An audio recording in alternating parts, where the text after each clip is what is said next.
Deje para ahorita, puntual. Bueno, que se active gentica, postura y hombro.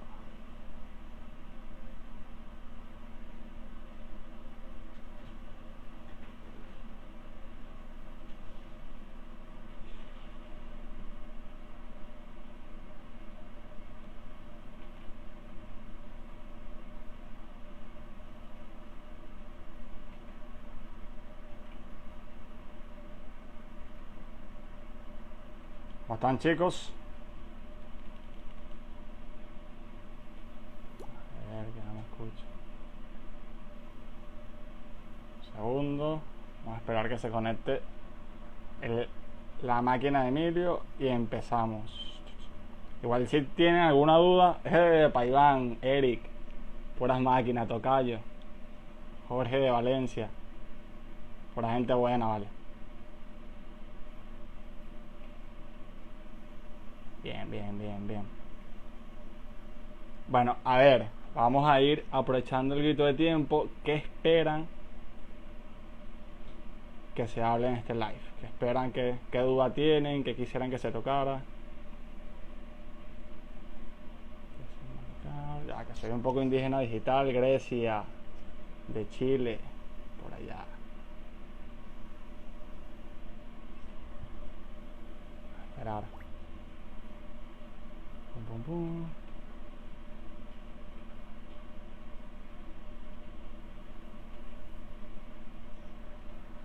Vamos a ir. Si anclamos esto. Ok, ya anclé esto por acá. Y bueno, vamos a esperar a Emilio. Vamos a mandarle el live. Bueno, hombro va a ser el primero de muchos live. Hay mucho que comentar desde todo este enfoque integrativo. Así que súper pendientes de toda esta dinámica. Y bueno, primero para darlo de Chile también por acá. Eric, tiempo sin verte, hermano. Vamos a ir hablando de bicicleta con la máquina que hoy se descompensó por poner a prueba esa capacidad de cetosis. Vamos a esperar que Mondonguito acepte el live y empezamos. A ver, comenten qué duda tienen, qué quiere que se hable. Vamos a hablar mucho de postura de hombro y seguro van a salir temas que en la vida nos imaginamos. Así que activos. Manguito, el manguito, famoso manguito. Una estructura sufridora, hermano. Pobre manguito a consecuencia de posturas malas adaptativas y malas relaciones posturales. Ajá. Emilio en la sala.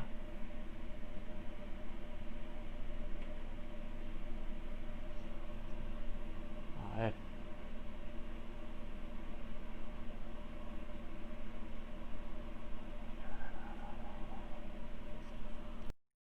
Entrando Emilio. 3, 2, 1. Hello, Hey, ¿qué dice? ¿cómo estás, ¿Cómo estás? chico? Bien, bien, bien. Te Bueno, estaba primer live. buscando, te estaba buscando en el Instagram, pero no me aparecías, no sé por qué. Nada, bueno, ese algoritmo de Instagram está haciendo de la Sí, suya. sí, chico, cuéntame qué ha pasado de bueno en mi ausencia. Bueno, un montón de cosas. Nada, estamos ahí con algunas dudas, Ajá, digamos, preguntando a la gente qué expectativas tienen, qué dudas tienen, pero bueno, ok, yo creo que irán saliendo en función de la dinámica, ok. ¿ok? Sí, es Entonces, bueno, importante, porque yo creo que la articulación del hombro es de las articulaciones más interesantes, más complicadas, donde más actualizaciones hay día a día, no solamente para el área traumatológica, sino para el área también de la rehabilitación.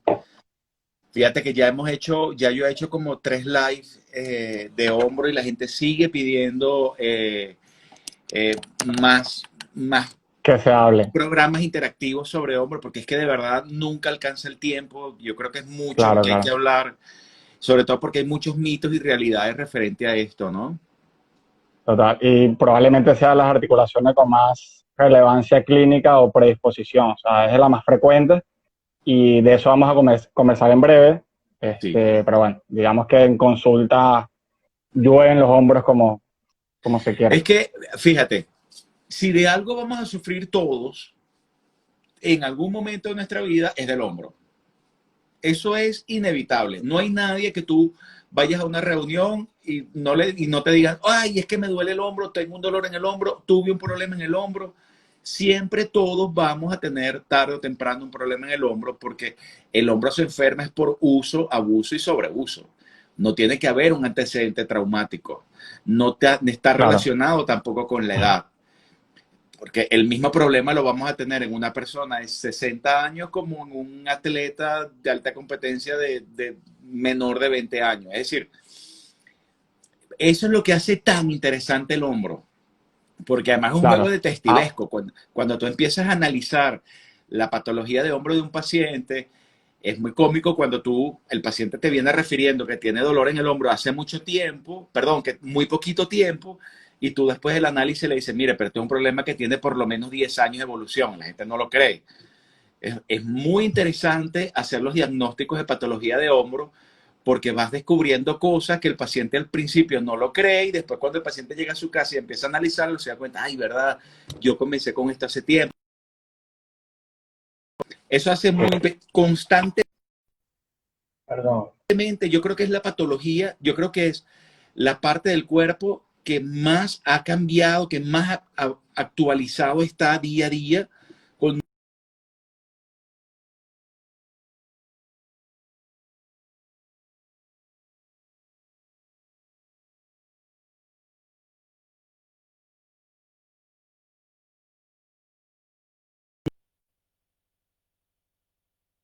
Venezuela. Viva la acción. Sí, te perdí un poquito, pero bueno, no pasa nada. Es una articulación con mucha movilidad, estoy leyendo aquí, es una articulación con mucha movilidad, pero, pero la pobre congruencia que presenta en su superficie. Sí, claro, porque la articulación es una esfera bastante desproporcionada con relación a la copa, que es la glenoide. De hecho, Claro. tenemos Mira, estabilizadores estáticos, estabilizadores dinámicos, que los dos son mira esta importantes para poder analogía, establecer esa estabilidad entre las dos, mira, por supuesto. mira, mira esta analogía que conseguí para explicar un poquito el hombro. Glena, cabeza humeral. Te vamos a explicar Sí, un poquito ahí de forma bastante gráfica para que se sí, entienda sí, el por qué el hombro es una estructura que sufre.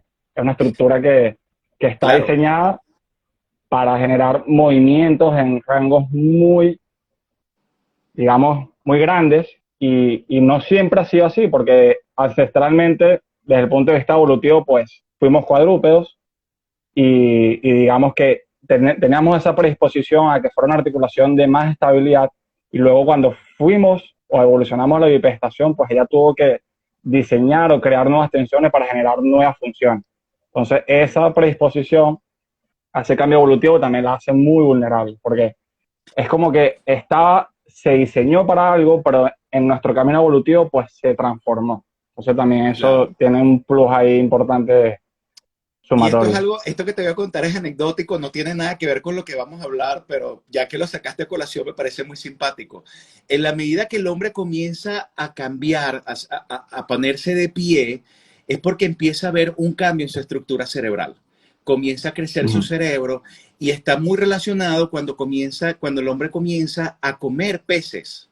Cuando el hombre comienza a DHA. comer peces, empieza a aumentar sus niveles de grasa, los cerebros están, la materia con que forma el cerebro es grasa, por lo tanto Uh-huh. empieza a mejorar su sistema cognitivo y empieza a cambiar de ser un animal que se maneja en cuatro patas a dos patas. Entonces Claro, claro. fíjate De hecho, cómo también, ese fue uno de los grandes cambios que nos hizo ser quienes somos hoy. La exacto, hiperestación nos dio la posibilidad de usar las manos para construir cosas. exactamente. A Y la vez eso que nos nos dan las permitió manos para cazar, comer construir peces. cosas, por supuesto, entonces empieza el proceso, o sea, en la medida que nosotros más hacemos trabajos manuales, por supuesto vamos a tener mayores patologías de hombro. Al principio se decía que las personas que trabajaban mucho con orfebres, carpinteros, pero después, en la medida que se fue evaluando cómo funciona la articulación del hombro, realmente en muchas de las cosas del día a día es que se enferma la articulación. No hace falta Claro, que seamos carpinteros, no hace falta que seamos obreros, no hace falta que tengamos que trabajar duro con las manos. El uso, abuso y sobreuso de un movimiento muy específico, que es el de abducción y rotación externa, que es el que hacemos cuando vamos a hacer un saque de tenis o voleibol, pues evidentemente es lo que hace que comience a fallar la articulación del hombro. Y ese es un movimiento que claro. hacemos absolutamente con todo, porque para echarnos champú, para lavarnos las caras, para comer, para vestirnos, para todo lo tenemos que usar. Para todos eso. Si es No un hace falta ser un movimiento que atleta usamos, para tener una lesión, claro. claro, si es un movimiento que usamos las 24 horas del día, por supuesto va a ser una inflamación de 24 por 24 horas. Total. Entonces, fíjate, eso es súper clave porque en el hombro y en el cuerpo, si entendemos la relación hipo-hiper o causa-efecto, es súper sencillo. O sea, podemos simplificar demasiado todas las patologías cuando entendemos la verdadera causa de los problemas. Entonces, el hombro, ya lo mencionaste al principio de todo, es una articulación sufridora, una articulación que se mueve demasiado y sufre por inestabilidad. O sea, por su tendencia biológica a moverse mucho, pues sufre naturalmente, porque es una hipermovilidad biológica. Entonces, es un complejo articular, tiene muchas articulaciones que dependen directamente de ella, eso también la hace muy vulnerable, porque hay ciertas zonas como la craneoclavicular, esternoclavicular, cervicales, tórax, o sea, hay zonas que dependen del funcionamiento del hombro o viceversa, que se pueden fijar muy fácil y hacen que el hombro compense muchísimo. Entonces, fíjate, mencionaste el patrón de rotación-abducción, y fíjate que normalmente el patrón postural de antepulsión y rotación interna está muy marcado en las personas. Entonces, si tengo una guaya tensa acá que me está fijando esa posición y yo quiero aperturar, mi manguito tiene que hacer una fuerza doble, triple, cuádruple, quíntuple para superar esa resistencia que le genera esa fijación y retracción facial. Entonces, por eso quise hablar de postura y hombro, porque ambas están interconectadas y una depende de la otra. Sí. Fíjate que es muy raro conseguir una patología de hombro que se presente pura. Es decir, que tengamos una enfermedad del manguito rotador y que no esté asociada una patología de la columna de la articulación escapulotorácica, que es una pseudoarticulación, de la articulación craneoclavicular, de la columna cervical. Y fíjate, aquí entra en conexión lo importante que es nuestro sistema nervioso central. El hombro es el reloj suizo del cuerpo humano. Es la articulación más delicada de todo nuestro cuerpo. Y el cerebro siempre lo va a proteger.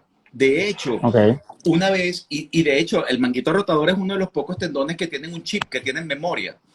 Una vez que Claro, uno claro. repara o que uno sana una patología del manguito rotador, o por ejemplo una lesión que es quirúrgica, que operamos al paciente, hace una buena terapia y tenemos una recuperación completa, el paciente puede hacer cosas que sin darse cuenta antes no podía hacer. De repente puede llamar el ascensor cuando antes no podía hacer nada. Pero cuando él recuerde que eso que está haciendo ahorita no lo podía hacer antes, si tú no haces un desbloqueo con el sistema nervioso central, la primera orden que te va a decir es, hey, no lo hagas porque eso es lo que dañó el manguito. Y automáticamente el Claro. paciente hace una retracción. Y es Pues cuando el esa paciente dice, memoria, oye, iba a hacer esto, la verdad es que cuando no me doy cuenta lo puedo hacer, pero cuando me doy cuenta me duele. Claro, te duele porque esa es una contractura muscular. Y la otra cosa es que bajo efecto del estrés, los rotadores internos tienen mayor potencia de contracción que los rotadores externos. Igual ocurre con las convulsiones. Fíjate que cuando un paciente tiene una convulsión, el movimiento que hace es de rotación interna, y por eso es que cuando existe la luxación posterior, está muy relacionada con ataques convulsivos. Porque la potencia de los rotadores internos es mayor que los rotadores externos. Y claro. eso es lo que hace Hay que la siete, cabeza se tienda a ir para atrás. Pero hay igual siete pasa, contra tres. sí, pero igual pasa cuando tú empiezas a tener patologías de hombro y el cerebro empieza a protegerla. Para protegerlo, ¿qué es lo que hace? Bueno, da órdenes para que tu otro hombro tenga que trabajar por los dos. Eso hace que el otro hombro no está acostumbrado a trabajar por los dos y empieza a haber una alteración también de ese hombro, que se compensa con la articulación escapulotorácica. La Ah, consecuencia de eso es que cuando tú ves a la persona de espalda, ves que las dos escápulas se manejan de manera diferente. Pero cuando ya el paciente va a consulta, una de las cosas más interesantes que notamos, tanto ustedes cuando les llega a ustedes como cuando les llega al especialista de hombro, es que el paciente tiene una actitud de sobreencogimiento, ¿ok? Es decir, una manera de Protección. protegerse es echar los hombros hacia adelante, por supuesto, separa las escápulas del tórax, si están desbalanceadas vamos a ver ese desbalanceo, hay un acortamiento del pectoral, por supuesto, hay una contractura de la musculatura paracervical y por eso es que la patología del manguito rotador, por lo general, viene asociado con patologías del otro hombro, de la columna cervical, y si no trabajamos ese triángulo postural, es un paciente que no va a mejorar. Cuando nos Ahora, enfocamos sola... fíjate, Ajá, sí, mencionaste algo súper interesante y hablamos hace poco del tema evolutivo, del ajá, tema de que pasamos de la cuadrupea a la bipedestación. Y evolutivamente eso fue algo relativamente estúpido, porque como especies animales ancestrales, digamos, todos los animales protegen sus vísceras. Entonces, caminan claro, en cuadrupedia y protegen sus vísceras. Nosotros las expusimos al mundo y claro, somos ciertamente vulnerables a esa exposición. Entonces, claro, por eso me imagino yo que el sistema nervioso protege en flexión para proteger las vísceras. Entonces, asocio todo eso a lo que estás comentando. claro, claro. Siempre va a haber un movimiento de sobreprotección que se expresa con más la contractura anterior, la rotación interna, y por eso es que la posición del paciente es esto. ¿Ok? Mira, alguien hizo una pregunta muy interesante, Victoria, que tengo entendido que las lesiones del manguito rotador son consecuencia de las alteraciones de la movilidad escápulo-torácica. Bueno, de la movilidad escapular. Bueno, eso es el cuento del huevo y la gallina. ¿Qué fue primero? Evidentemente, si tú tienes Exacto. una patología de manguito rotador, la movilidad también es escapulotorácica, como la cromioclavicular también, inclusive la de la columna cervical.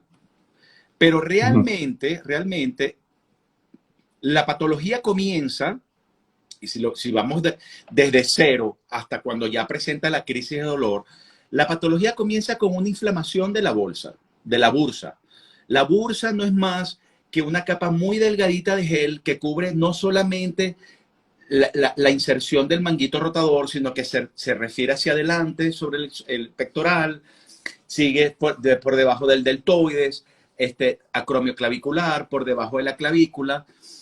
Cuando esa bolsa, pero esa bolsa realmente es un espacio, ocupa un espacio virtual, un espacio muy pequeño, que realmente el que está sometido a presión es el espacio que va entre el acromion y el supraespinoso.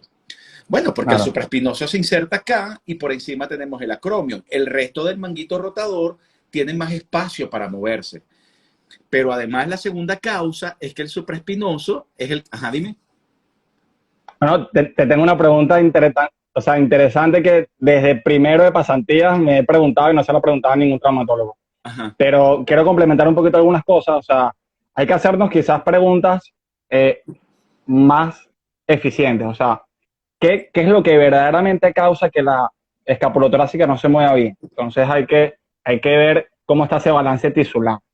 ¿Ok? uh-huh, Huevo y gallina, pero en verdad hay que ver por ese balance general de todos los tejidos que está haciendo que tenséricamente el hombro no esté en una posición eficiente y no haya una movilidad idónea. Entonces yo diría sí, que para evitar la compresión en ese canal tan estrecho debemos cuidar de que tenséricamente el hombro esté en una posición alineada para que todo esté en su espacio perfecto. Ajá, la pregunta que te comentaba es, en esos casos donde normalmente el traumatólogo quizás achaca la compresión del manguito a una alteración morfológica del acromio, donde se hace el corte, no sé qué tal. ajá. O sea, yo siempre lo he visto como que, ajá, pero ¿qué pasa con una persona de 50 años que toda su vida vivió con ese acromio tipo 3 en teoría? O sea, ¿por qué ahora es que está presentando síntomas? Entonces, es un poco la misma pregunta. ¿Qué está pasando ahora que está provocando que ese supraespinoso se comprime? Y casi siempre es el desbalance tisular, es la postura, es la pobre tensegridad. Entonces, yo diría, en vez de quizás someter a una cirugía que a lo mejor trae muchas complicaciones, ¿por qué no buscamos balancear todo y que todo funcione de forma óptima? Sí. No Además que sé qué. hay una cosa muy importante que ustedes, los fisioterapeutas, los pacientes y el traumatólogo general tienen que conocer. El acromion, la estructura anatómica del acromion es la misma de que el paciente nació. Eso no cambia. Ujú. Es decir, si yo nací con un acromion plano y tú naciste con un acromion curvo y otra persona nació con un acromion ganchoso, ese acromion va a ser igual toda la vida y no toda la vida tuviste dolor. Por lo tanto, Claro. no es variar la forma anatómica. El problema con el manguito rotador es que todo es un problema continente-contenido. ¿Ok? Eso. O se altera el continente o se altera el contenido. El contenido es el manguito rotador y la bursa. El continente es el acromion, la articulación acromioclavicular, la clavícula, la coracoide y el ligamento acromio-coracoideo. O sea, todo ese arco forma el continente. Cualquier cosa que altere el continente va a generar presión en el contenido. Cualquier cosa que altere el Ujú. contenido va a generar presión en el continente. De hecho, es incorrecto, es totalmente incorrecto cambiar la estructura anatómica del acromion si hay que hacer la resolución quirúrgica. Y el acromion es curvo, yo le tengo que dejar su acromion curvo, porque él nació con ese acromion. El problema no es que Ok. él tenga el acromion curvo. El problema es que algo generó en el contenido que provocó una inflamación del tendón que ya no cabe en su espacio. Y por Claro. eso es importante Aumentó su también diámetro entender, y... Claro.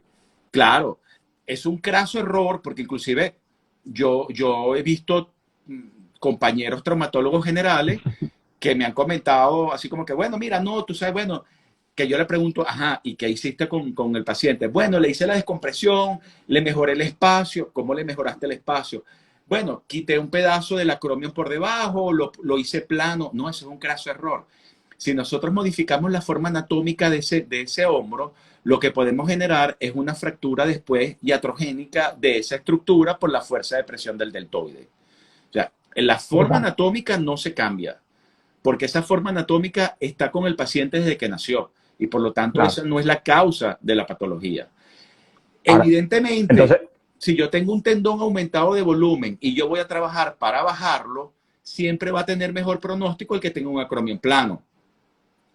Porque yo puedo tener un acromion plano con un pequeño depósito de calcio en su cara inferior, que me está rozando ujú, con el manguito porque el manguito aumentó de volumen.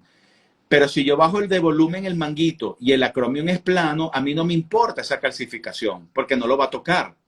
Pero si el acromion es ganchoso, yo tengo que bajar bastante de volumen el tendón para que esa pequeña calcificación no me moleste. O sea, es más pronóstica. La clasificación sobre la variante anatómica es más pronóstico de cómo me va a evolucionar o qué tanto trabajo me va a costar a mí para recuperar a ese paciente de manera no quirúrgica que una indicación quirúrgica como tal, pues. claro. Entonces, imagínate la cronificación de un paciente que le muestra un pico que es parte del supraespinoso cada vez que mueve. Entonces, hay que ser muy conscientes con la información que le damos a las personas porque el poder de imaginación y cronificación de un dolor es infinito. Sí, Mira, sí. por ahí Jesús, hay unas preguntitas ahí, no sé si quieres leerla. Ajá. Una de Jesús, o la leo yo. Léela tú porque Bueno, no lo veo. él habla de la prevalencia del supraespinoso. Yo diría, o sea, yo trato de no centrarme mucho, tipo, en el supraespinoso es un músculo que siempre sufre. Hay que buscar causas que están generando esa compresión. Él pasa por un canal muy estrecho y hay que buscar todos los factores que están sumando a que él esté comprimido. Entonces, hay que ver todo ese eje de tensibilidad, todas esas alteraciones viscerales que están fijando esa movilidad, porque esa es otra, o sea, por lo menos en el gremio fisioterapéutico convencional, quizás se victimiza mucho el papel de las vísceras, porque aprendemos una forma donde vemos al cuerpo desde el aislamiento y se nos olvida que el cuerpo tiene vísceras. Entonces, claro, nos matamos a aprendernos 620 músculos, pero no vemos lo que hay debajo del transverso abdominal y no lo asociamos a que esas vísceras se mueven, generan retracciones y tienen implicaciones cinéticas a distancia. Claro. Entonces, hay demasiadas cosas que obviamos que quizás deberíamos tomar en cuenta y asociar. Y que uno tiene que ir desde lo interno al externo. Es decir, ya yo sé que hay un problema en el supra y en el infraespinoso. Sí, ya yo sé que hay un problema en el director de la orquesta y en el subdirector. Ok, Uh pero -huh. ¿cómo está? Eso es el tendón. ¿Cómo está la musculatura? ¿Cómo está la musculatura periescapular? ¿Cómo está la relación entre las dos escápulas? cómo está la musculatura interescapular de la otra articulación del hombro, cómo está la columna cervical y si hay una patología asociada. Porque es lo que, ver si existe o no existe signos de inestabilidad. Toda persona menor de 40 años, aunque la consulta no sea por inestabilidad, hay que estudiar si existe inestabilidad o no.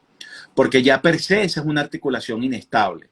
Y si existe algo que genere inestabilidad o que generó una inestabilidad y el paciente no se dio cuenta, si no mejoramos esa inestabilidad, pues evidentemente tampoco nunca vamos a tener una recuperación completa.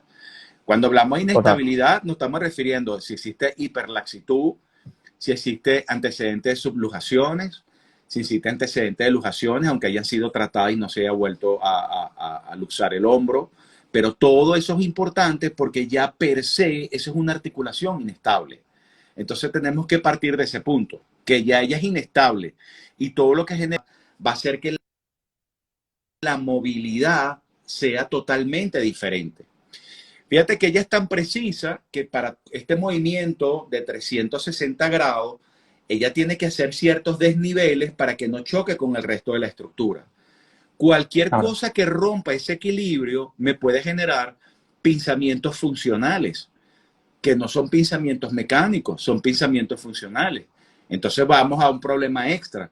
Yo puedo tener un paciente con una patología X, o sea, tendinitis, tendinosis leve, media, severa, lesión parcial, intra, medio o articular, o una lesión completa, independientemente de la lesión, que la generó un pinzamiento mecánico, pero que a la par tiene un pinzamiento funcional. O sea, yo puedo tener los dos pinzamientos en el mismo paciente.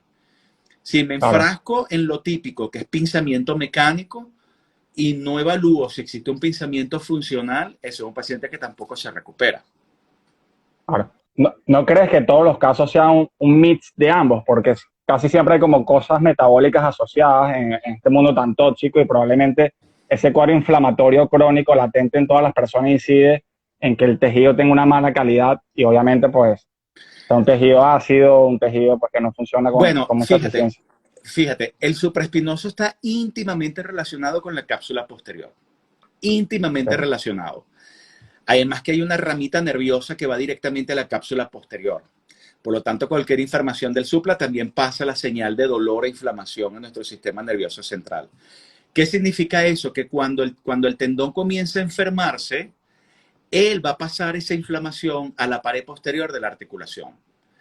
Por lo tanto, fíjate que una de las principales causas de consulta no es ni siquiera tanto el dolor, sino, por ejemplo, en las damas que empiezan a tener una limitación para abrocharse el sostén atrás. Porque en la medida que el tendón comienza a inflamarse, lo primero que vamos a notar es que la cápsula posterior comienza a fibrosarse, o por lo menos comienza a perder esa elasticidad normal. Si ella pierde esa elasticidad normal, la cabeza del húmero le cuesta girar para atrás. Y si le cuesta girar para atrás, por supuesto, este movimiento no lo va a poder hacer. Pero acto seguido, lo que viene después es la fibrosis del fondo de saco. Si se fibrosa el fondo de saco, la cabeza del húmero, cuando llega a 90 y quiere aumentar el rango, ella tiene que hacer el movimiento de protracción, bajar, para poder elevar. Si el fondo de saco está fibrosado, ya no puede hacer esto. Y es cuando el paciente hace que, bueno, puede llegarlo hasta aquí, pero no puede más. Si duele y no lo puede hacer, es agudo. Si no lo puede hacer, pero no tiene dolor, ya estamos en cronicidad.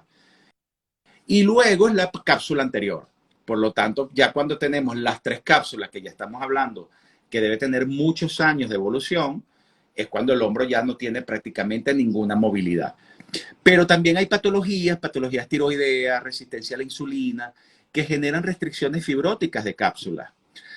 Procesos inflamatorios, inclusive alimentarios, inflamatorios celulares por diferentes tipos de enfermedades, por acidez del cuerpo, pueden provocar también fibrosis de la cápsula. Es decir, hay que saber también evaluar el paciente en su contexto, porque no toda fibrosis capsular es producto de inflamación por la estructura vecina. También puede ser por causas orgánicas, funcionales y metabólicas que tenga el paciente, ¿no? Claro. En ese caso tengo como una anécdota puntual de hace 2 semanas de la esposa de un vigilante de donde tengo el local aquí en La Guaira, Ajá, ajá. me comentó, o sea, ella tenía una funcionalidad del hombro normal, al día siguiente despertó y generó una adherencia increíble, o sea, el hombro estaba totalmente fijado. Entonces, ahora yo me pregunto, ¿qué habrá pasado? No debe ser algo estructural, mecánico, porque no tiene sentido que un hombro se congele de un día para otro sin ningún trauma. Y bueno, aquí debe haber algo visceral, algo metabólico que pasó, que el cuerpo defendió y generó una adherencia abismal. Claro. No sé si... Mira, fíjate, ni las fibrosis son inmediatas, ni el dolor es primera aparición. ¿Qué significa esto? Yo puedo tener un proceso inflamatorio subclínico que está afectando las paredes Ujú, capsulares, que bajo efectos de presión, a lo mejor yo puedo tener una inflamación en el hombro y producto de algún movimiento brusco o una presión por dormir sobre el hombro, hace que se reactive, se exacerbe ese proceso inflamatorio y me genere de manera aguda y abrupta una restricción capsular, que en la medida que va moviendo se va estirando o que se va desinflamando se va estirando. Pero eso no significa que era un hombro sano que de repente hizo una fibrosis. Ese es un paciente que en una segunda oportunidad vuelve a tener algo parecido y va a volver a ser fibrosis, porque ya ese claro, paciente tiene una inflamación o una enfermedad del manguito rotador. Lo que pasa es que la gente cree que cuando aparece el dolor es que está comenzando el problema. No es así. El tendón comienza, el manguito rotador comienza a enfermarse, pero mientras él pueda pasar a través de su espacio, él no va a dar síntomas. Lo que claro. sí va Ya es hay un incendio preparando el previo, pero... terreno, exacto, lo que va es preparando el terreno para lo que viene. Es decir, él se va Ujú, enfermando, se va inflamando, pero todavía puede pasar. No va a haber dolor, pero me está inflamando la cápsula. Por lo tanto, la cápsula ya está perdiendo elasticidad. Cualquier cosa abrupta que haga, la cápsula ¡puc! Va a dar una respuesta inflamatoria severa. Empieza a claro. alterarme la dinámica muscular. Empezamos a hacer contracturas de pectorales, empezamos a inflamar por contigüidad la porción larga del bíceps, empezamos a tener contracturas cervicales, empezamos a relajar la musculatura posterior para que pueda la anterior empezar a hacer este movimiento. Y no es sino hasta que el tendón aumenta 4 veces de volumen, que no cabe en su espacio, que aparece el dolor. Es decir, el dolor es por una enfermedad del manguito rotador es producto de la isquemia que genera el no caber en su espacio. Es decir, él no cabe, no le llega sangre, por lo tanto empieza a hacer pequeños microinfartos. En esas zonas de microinfarto se empieza a depositar una sustancia tipo grasa, que es lo Ah, imagínate. pero realmente el dolor lo que significa es que el tendón ya no aguanta más, no que está empezando el problema. Claro, claro. Pero el Genial. dolor, cuando el dolor aparece, ya hay otra serie de readaptaciones que dan sintomatología en el paciente, que muchas veces son la causa verdadera de consulta y no la crisis de dolor. Claro, claro. E igual desde un punto de vista funcional, en esos casos donde el cuerpo va adaptando ese dolor crónico, silencioso, que todavía no se manifiesta, el cuerpo busca mecanismos naturales para no sufrir. Entonces, pasa mucho que el cuerpo inhibe ciertas cosas, por lo menos es muy común que inhiba la actividad de ciertos músculos. Entonces, cuando evaluamos esa función motora, ese control motor, vemos que no hay una activación de cierta musculatura y es un proceso natural de adaptación, porque el cuerpo, si activa esa musculatura, genera más compresión. Entonces, el cuerpo no quiere sufrir, no quiere, digamos, que se Sí, avive ese proceso y genera mecanismos adaptativos. Eso es muy frecuente, incluso para el tema visceral abdominal. O sea, no, sí. no se puede contraer el transverso abdominal si hay una inflamación intestinal importante.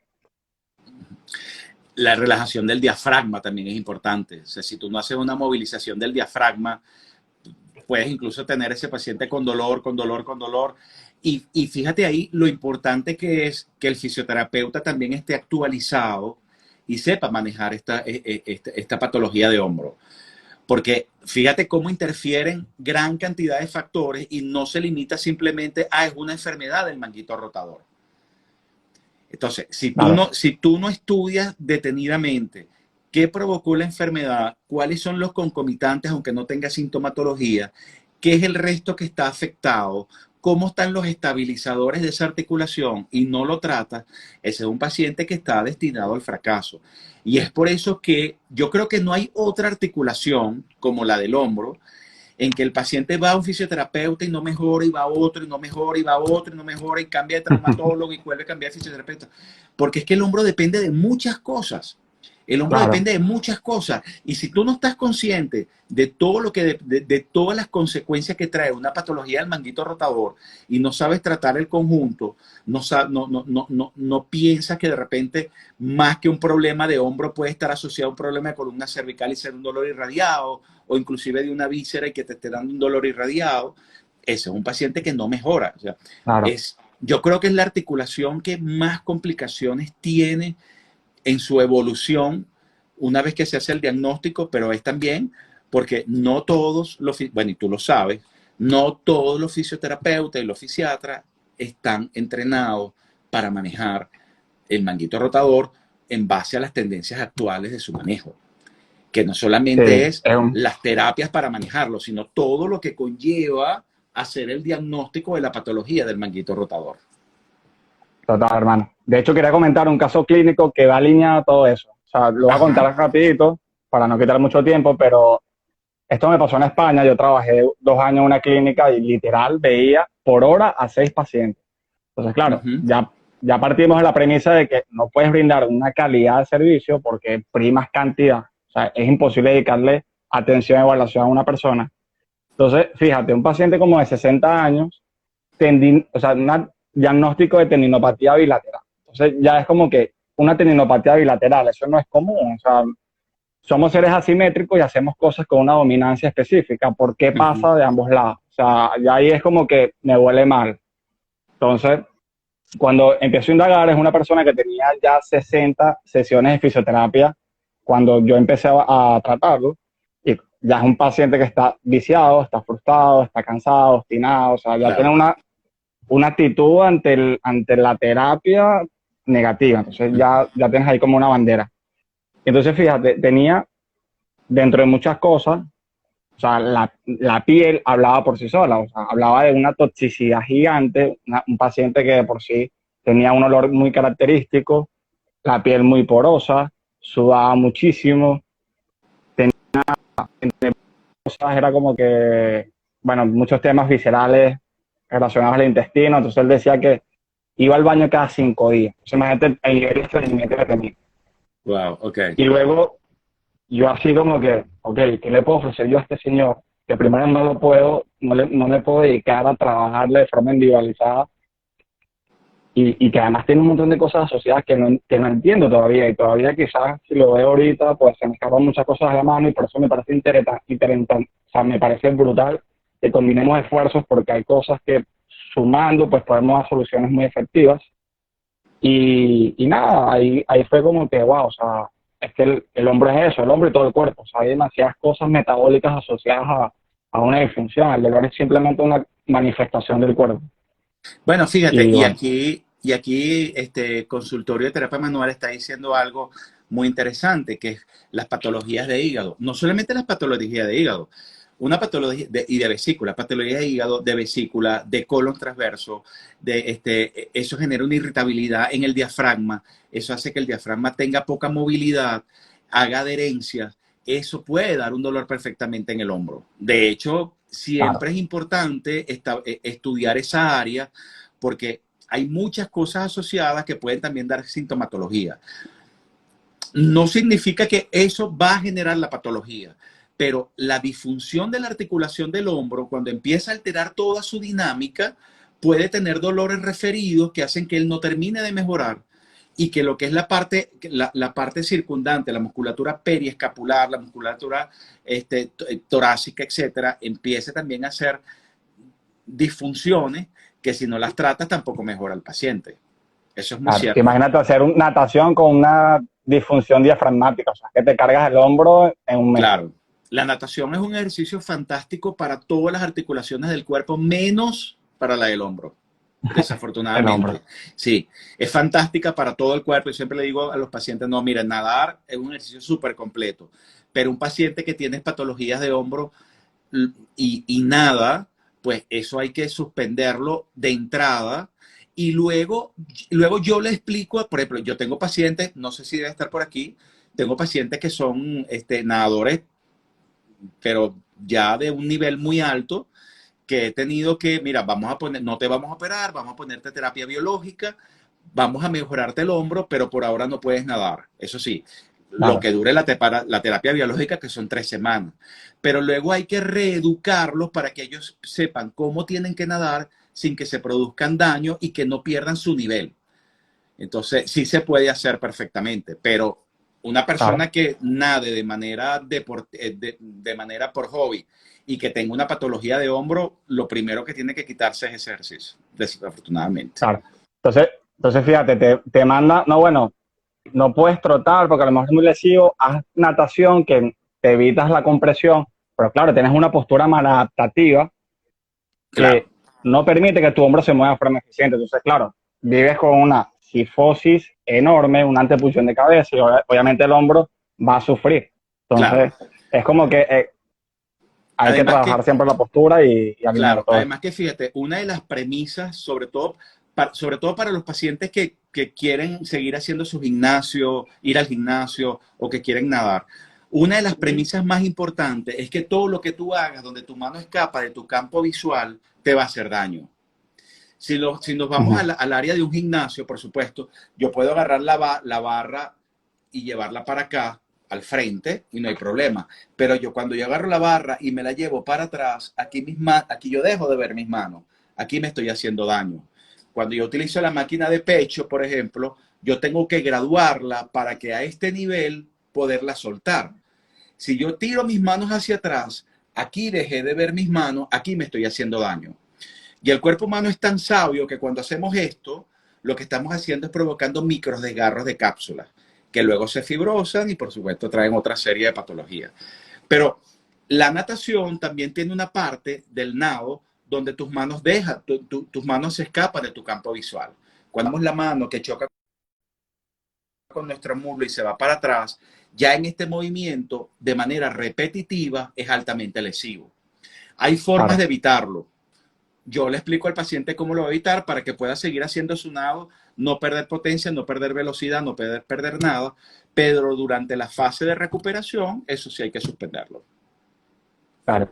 Mira, ahí el Balbuena, el crack, está ahí haciendo alusión a un comentario.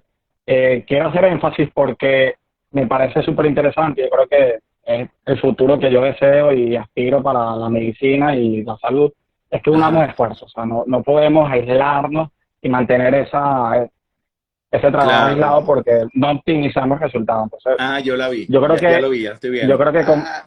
sí, como fisioterapeutas, nosotros pues hacemos un trabajo muy quizás a lo externo, trabajamos el balance de los tejidos, integramos y hacemos todo ese trabajo, digamos, sobre el tejido facial, pero imagínate potenciar todo ese trabajo manual o integrativo mediante el ejercicio con un tratamiento ortomolecular. O sea, si yo le doy a mis células todo ese sustrato energético, todos esos nutrientes que necesita o los cofactores que necesita cada célula para producir mejor colágeno, para hidratarnos mejor, para dormir mejor. O sea, si yo optimizo todo eso, imagínate los resultados que podemos obtener y las vidas que podemos transformar Uh-huh. de forma tan fácil. Entonces, la Sí, invitación a trabajar en conjunto, pues esa, y yo creo que es el futuro. sí. De hecho, la tendencia actual, bueno, sobre todo para la parte de hombro, es que si podemos recuperarlo de una manera no quirúrgica es lo ideal. Si lo tenemos que manejar de manera quirúrgica, tiene que ser con la menor cantidad de materiales posible, con la menor cantidad de materiales metálicos posible y de la manera más fisiológica posible. Pero si no lo vamos a manejar de manera quirúrgica, de todos modos, tenemos que saber escoger exactamente cuál es la técnica biológica que tenemos que utilizar ahí. Porque no todas las terapias biológicas funcionan exactamente igual para todas las patologías del hombro. Además, tenemos que Háblanos un ver poquito de eso. Sí, además que tenemos que ver la característica de la cápsula, la característica del tendón, el grado de degeneración grasa que tiene el tendón, porque el tendón en la medida que él se va degenerando, se va llenando de vacuolas de grasa, que son realmente la manifestación de las micronecrosis, esas vacuolas de grasa no las podemos sacar. Eso es como si tuviéramos una gelatina con uvas y ahora le queremos quitar la uva. Pues si le quitamos la uva, esa gelatina colapsa. Bueno, esos tendones, si nosotros le quitamos esas vacuolas de grasa, pues evidentemente va a colapsar. Lo que tenemos que tratar es que lo que todavía es tendón siga siendo tendón y sea tan fuerte que pueda trabajar a pesar de la grasa. Entonces, a eso también hay que evaluar qué características tiene ese tendón y también darle al paciente los implementos necesarios para que su cuerpo pueda mejorar todo lo que es tejido conectivo. Porque evidentemente un paciente que tiene una enfermedad degenerativa importante, grave, de sus partes blandas a nivel del hombro, tiene un déficit conectivo que hay que evaluar. Ahí hay que evaluar si es un atleta, cómo están sus niveles de antioxidantes, cómo están los grados de intoxicación por metales pesados, cómo están los grados de intoxicación por radicales libres, porque eso lo que genera son tejidos ácidos, y un tejido ácido es un tejido que tiene mayor porcentaje de inflamación, por lo tanto va a ser más propenso a seguir acumulando grasa después del tratamiento. Y lo más cómico, lo más paradójico, es que son pacientes que terminan sometidos a cirugías en el equipo donde estén trabajando, en cualquier parte del mundo, porque en cualquier parte del mundo el traumatólogo deportivo lo que hace es, ok, esto está roto, vamos a repararlo, pero si tú lo reparas... Echa cuchillo. ¿Cómo? No, que van a echar cuchillo de una, o sea, Claro, no hay otra pero solución. vas a echar cuchillo a lo que está roto. Es decir, si yo tengo un tendón lleno de grasa en todo el tendón y se rompió en un pedazo, cuando ese paciente se somete a la cirugía y le reparan ese pedazo, eso no significa que más adelante no se vaya a romper en otra parte donde ya tenga la grasa, porque la grasa por lo general está diseminada en todo el tendón. Entonces, la idea no es que ese paciente esté sometido de cirugía en cirugía, de cirugía en cirugía, cuando tú puedes mejorar la calidad del tendón para que ese tendón no se vuelva a romper o no se rompa. Porque realmente hoy en día muchos de esos pacientes se pueden tratar sin cirugía y la gran ventaja es que se recuperan a su actividad deportiva lo antes posible.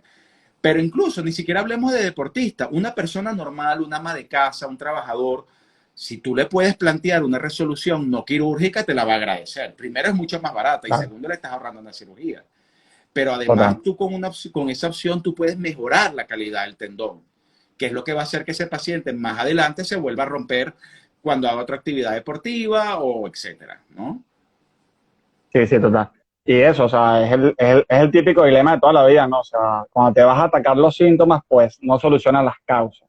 La causa en este caso, pues es el medio interno biológico de ese tejido que está ácido, que está disfuncional y generó un montón de adherencias que le condenó a esa, digamos, a ese sufrimiento, ¿no? Entonces, ahí te quería yo, como que hagamos un consenso, vamos a plantearnos si quieres alguna patología, podemos hablar del supraespinoso, que es quizás la más común.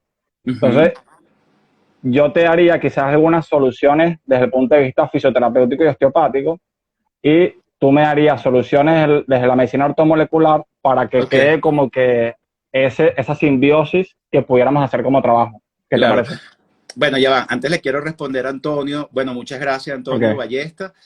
Realmente es muy simple. O sea, es que lo interesante de esto es que cuando tú te vas a la bioquímica y a cómo se produce la lesión y conoces realmente la anatomía del hombro, te das cuenta que todo es muy sencillo y todo tiene un porqué. El hombro es súper interesante porque es como un trabajo de testivesco. Cuando tú empiezas a hablar con el paciente y después tú le tienes que decir, ok, el dolor te empezó hace 3 días, pero tú tienes un problema hace 10 años, el paciente al principio te dice, no, yo me voy aquí, esto es un loco, pero después cuando llega a su casa y empieza a analizar todo, se da cuenta que es así. Y cuando tú empiezas a ver la resonancia, te empiezas a dar cuenta de todos los detallitos. Por eso es que yo considero que es importantísimo que tanto el médico como el fisioterapeuta y el paciente tienen que saber interpretar sus resonancias. Porque eso es lo que va a evitar, o sea, el paciente tiene que empoderarse del conocimiento. El paciente tiene que saber qué es lo que tiene para que el día de mañana, si tiene que ir a otro médico y le dice, no, eso hay que operarte de emergencia, el paciente entienda, no, pero yo tengo esto y esto y esto, que fue producto de esto y esto y esto, y lo puedo manejar con esto y esto y esto, porque así me lo explicaron. Y se le enseña, y se le muestra la imagen. Mire, esto, en la imagen de la resonancia, hay muchas cosas que se interpretan como rupturas y no lo son. Es decir, muchas tendinosis, que es degeneración gracias al tendón, se interpreta como ruptura, porque el rayo del resonador pasa a través de la ruptura exactamente igual que pasa a través de la grasa y da una imagen muy parecida. Imagínate. Entonces tú tienes que saber, por eso que yo le digo al paciente, no me dé el informe, no se preocupe, o sea, si el informe dice que usted tiene una ruptura completa, a lo mejor no es eso, quédese tranquilo. Y se lo explico con la imagen. Mire, esto que el radiólogo interpretó como una ruptura es grasa. La prueba es que este tendón tiene que hacer esto, hágalo, y el paciente lo puede hacer. Entonces, ¿cómo lo puede hacer si el tendón está roto? Entonces, Claro. por eso es que es importante que todos tienen que aprender a leer una resonancia. Yo siempre he apoyado que las escuelas de rehabilitación y fisiatría tengan unas clases de imagenología. Yo no sé por qué, yo me he ofrecido incluso en las diferentes escuelas y no lo toman en serio y es vital. Ustedes también tienen que saber leer una resonancia porque también si les llega un informe y el informe no está lo suficientemente claro, ustedes pueden rehabilitar algo que realmente no es. Entonces, fíjate la importancia de eso. Y me decías, me habías dicho, perdón, que te interrumpí, me fui por otro lado y te interrumpí. Me dijiste algo de que te enfocaras sobre medicina celular, con lo del manguito. Sí, o No te sea, sí, vamos a plantear como que el típico caso de una tendinosis del supraespinoso. Ok, Y yo pudiera como enfocarlo muy a las causas biomecánicas de la compresión. ok. Y me gustaría que tú hablaras de todo lo que pudieras hacer desde el mundo ortomolecular para modificar la histología de ese tejido. O sea, cómo Ok, puedes tú modificar ese tejido graso que está ahí ok, engrosado. ok.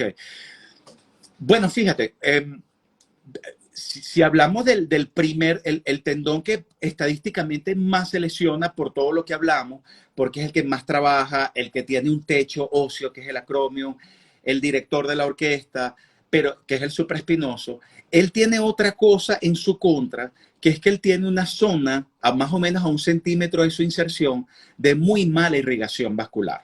¿Ok? Por lo tanto, cuando ese tendón está sometido a un exceso de trabajo y un exceso de inflamación, en esa zona roja es donde va a empezar a aparecer la hipoxia, porque es un plexo venoso que va a llevar a una zona donde no va a haber suficiente flujo. En la meta de volumen que se hace más difícil el influjo de sangre y al no llegarle sangre, pues como cualquier tejido, como un corazón, genera microinfartos. Entonces, todo lo que hagamos para mejorar la circulación del tendón es ganancia para el paciente. Empezando por ahí. Porque ya el tendón, una vez que él está engrosado, evidentemente, cada vez que, aunque yo lo baje de volumen, él ya una vez que genera grasa, él siempre va a mantener un aumento de volumen. Él no va a volver a tener su tamaño normal. Como una bursitis, viene después la tendinitis, que es un proceso inflamatorio reversible, y lo que viene después es la tendinosis, que es un proceso no reversible. Por lo tanto, el tendón se va a aumenta de volumen, podemos hacer que baje, pero no tanto. Cuando él se vuelve a inflamar, vuelve a aumentar de volumen y nuevas necrosis. Por eso es que la grasa, o sea, los microinfartos van aumentando. Por lo general ocurren en la noche y la principal manifestación es que el paciente se despierta de noche con dolor. Entonces, todo lo que hagamos para mejorar la articulación, fíjate que esto que me estás preguntando nadie me lo ha preguntado y me parece interesantísimo. Así que me estás poniendo, no a improvisar, pero me estás poniendo a que rápidamente busque en mi cerebro información. Llevo unos días maquinando, hermano, esta oportunidad es única. Sí, entonces fíjate, todo lo que yo pueda hacer, si hay un problema de microcirculación, todo lo que yo pueda hacer para mejorar la circulación que va al tendón es ganancia. ¿Ok? Entonces, todo lo que genere mejora del canal, o sea, mejora la vía, pero que también mejore la oxigenación, va a evitar, de cierta manera, que el tendón pueda seguir generando degeneración grasa y microinfarto. Por lo tanto, todo lo que genere un aumento de la vida media del óxido nítrico va a ser fantástico. Todo lo que aumente la vida media del óxido nítrico, porque eso, hay un término mal empleado que todo lo que aumente el óxido nítrico. No, nuestras células van a producir óxido nítrico. Lo que pasa es que la vida media del óxido nítrico es segundos. Yo lo que tengo que buscar es la manera que esa vida media se prolongue para que yo pueda tener más tiempo el óxido nítrico, que es el más potente vasodilatador que podemos tener. De hecho, cuando comenzaron las especializaciones médicas hace muchos años, la arginina, que es uno de los aminoácidos esenciales que tienen mayor capacidad de vasodilatación y precursor del óxido nítrico, era la base de los medicamentos para todas las enfermedades cardiovasculares. Porque si tú querías evitar un infarto cardíaco, pues tenías que tomar arginina. Luego, con la industrialización y con el desarrollo de la industria farmacéutica, empezaron a aparecer con el Gran medicamentos, Hermano, vasodilatadores. después de la mano del Gran Hermano, ¿ah? Exactamente. Pero realmente lo que está demostrado es que la arginina es un potente vasodilatador, precursor de la no precursor del óxido nítrico, sino que es precursor del aumento de vida media del óxido nítrico. Por lo tanto, vamos a tener más óxido nítrico actuando. ¿Eso qué significa? Que no solamente voy a tener mayor flujo de oxígeno, sino que voy a tener mayor vasodilatación para que aumente el flujo de sangre. Es decir, aumenta el flujo de sangre, aumenta el transporte de oxígeno. Pero además, es uno de los más importantes antiinflamatorios del endotelio vascular. Es decir, si yo quiero tener la parte interna de mis arterias limpias, yo tengo que tener un buen suministro de arginina. ¿Ok? De hecho, te venden la arginina en pastillas por eso, porque esto ya realmente, eso es un protocolo médico, ya ni siquiera ortomolecular. Debería ser un protocolo médico. Si yo no quiero tener infartos, si yo no quiero tener trombos dando vueltas por mi cuerpo, si en mis venas profundas, un infarto cerebral, si yo no quiero tener un infarto cardíaco, yo tengo que desinflamar el endotelio, que es la parte interna de mis arterias, tengo que mejorar el flujo sanguíneo, tengo que aumentar mi óxido nítrico, y eso lo vamos a lograr con cosas tan básicas como la administración de arginina. Okay. No podemos comprar arginina, ¿no? Porque la arginina es muy cara. Bueno, tenemos alimentos que son ricos en arginina. ¿Cuáles son los alimentos ricos en arginina? Todos los alimentos morados, que también son ricos en azufre.